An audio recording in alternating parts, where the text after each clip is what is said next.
agency, but also there are other international agencies that are explaining of the United States rejecting the intervention of the attempt of the intervention of the United States in Venezuela that is violating international law. And United Nations analysts say that the U.S. military deployment and the covert actions represent a dangerous escalation that attempts against peace and security in the region, of the whole Caribbean region. Venezuela today has the support, the solidarity, the comprehension of the public opinion of the world. In this world, there's no one that supports these actions that are world-like actions that threat this peaceful country. And everyone knows, especially the public opinion of the United States, to which I refer to, know that the youth of the United States, the working class of the United States, the social movements and unions of the United States, the senators, congressmen and women of the Democrat Party, of Republicans and independents, that what they are seeking, the economic class that today has the power in the United States, is the oil and the gas and the gold of the United States. They want our wealth. It is not narco-trafficking, they know so. Venezuela is a free territory from production of coca leaves, of cocaine, and almost in 100% we're going to be very soon free from the passage of any kind of narcotics.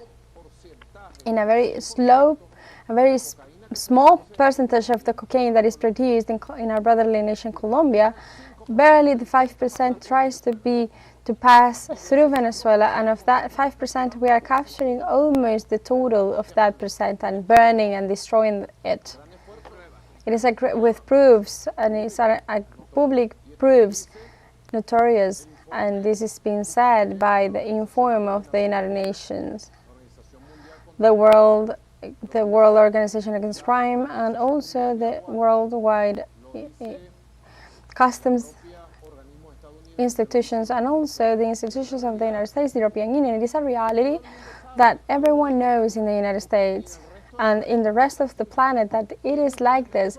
They are seeking in Venezuela a change of regime to stall the oil, to stall gas, to stall gold, to take our lands to produce and to take our water.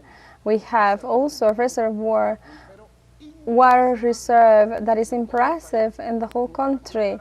Here in Caracas, you put up an installation and you can have and find water.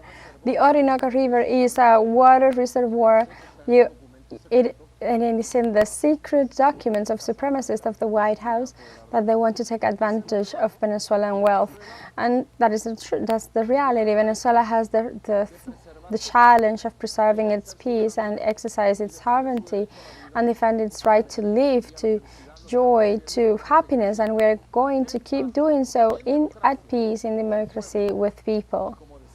And as we say, in a perfect fusion between police, military, and popular union.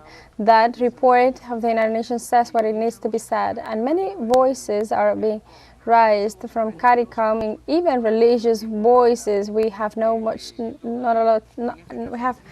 a lot of time to speak about this, but leaders from CARICOM are raising their voices. The Caribbean demands respect as a zone of peace. 11 former heads of government of the CARICOM community, they made a call for the withdrawal of the U.S. military presence in the region, warning that this incursion could take the Caribbean towards foreign conflicts. And Caribbean region is an international territory, and also it is a place that is taking a lot of migration towards the United States, and a conflict could even prompt that situation. I haven't thought of this.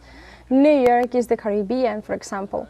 Well, in general, the United States, there is 40,000 millions of Caribbean and Latino migrants there, and they have a very much strength in the public opinion, even more so now that they have been persecuted through sexist anti-migrant policies because of their gender, their race, their nationality, their passports, because they speak Spanish or other language, or because they speak English in a different manner and they speak so in a Caribbean, a Latin American way. I'm going to tell you something, Miguel Angel. No one thought that we could have ever witnessed something like this. I was reading one of these nights a book that I do recommend. I think we need to retake it, Miguel Angel. You are, since you're a writer, the call is Al Pie del Patíbulo from Julie. In the International Journalist Day on September 9th of 1943, in which the Nazis in Prague, Czech Republic, they killed Julius Fusek. He wrote in some letters about him. There are even movies. He wrote some notes about the torture, and it's very beautiful. Julius Fusek. When we were kids, that we read this, we never thought that we could ever witness again. Fascism looked like something that was right on the past. We thought that we would never be able to see something like this. And what we saw, what we are seeing now, the persecution, is something incredible. I could read to you a few aspects that are very emotional that I read them when I was a child. And Julius Fusek said, being brutally tortured by Nazis, and afterwards they persecute him and killed him. And I recommend this book, At the Gates of the Patíbulo. He said some things, thinking and quotes. For example, I've left for joy. For joy I went to battle, and for joy I'm dying. I'm going to die. May sadness will never be attached to my name. It is an extraordinary man. He was. He loved life, and for his beauty I went to the battlefield. Men, I loved you. Men and women, today we would say. Be on alert was his last warning in his book, Al Pie del Patíbulo. I do recommend it. You should search it. You can find it on the internet. We could never avoid the book, Al Pie del Patíbulo. We thought that we would never be experiencing something like this, and now we are at the gates of the supremacists and the reproduction of the Nazis, of the methods of the Nazis, the persecution we are seeing against migrants, the spies against migrants, the torture, the total violation of human rights, of migrants' human rights. We thought that we would never be able to witness something like this, and that it is. The threats against the people of Colombia, against the people of Venezuela, against the peoples of the Caribbean. We thought we would never see them again. So one of two.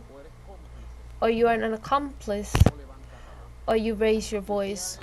And what have these ex-prime ministers done? They have raised their voices for the people of the Caribbean, so I thank them. Thank them all. I also thank the Episcopal Conference of the Caribbean, their pronunciations against the military threats, the war threats against Venezuela, against Colombia, and against the whole region, which they have publicly done with bravery. So you're either with the warmongering who want death, violence, and war, or you are with the Nazis, or you are with life, with the project of human co-living the truth we have taken apart a long time ago. We are with life, with joy, and we're going to continue prospering with serenity and knowing what to do at any moment. President, and there's already effects that are immediate. There's measures that are concrete as a result of all of these attacks, of all of these provocations, and Venezuela suspended all cooperation with Trinidad and Tobago. The Vice President Delcy Rodriguez announced the proposal to end these cooperation as an answer to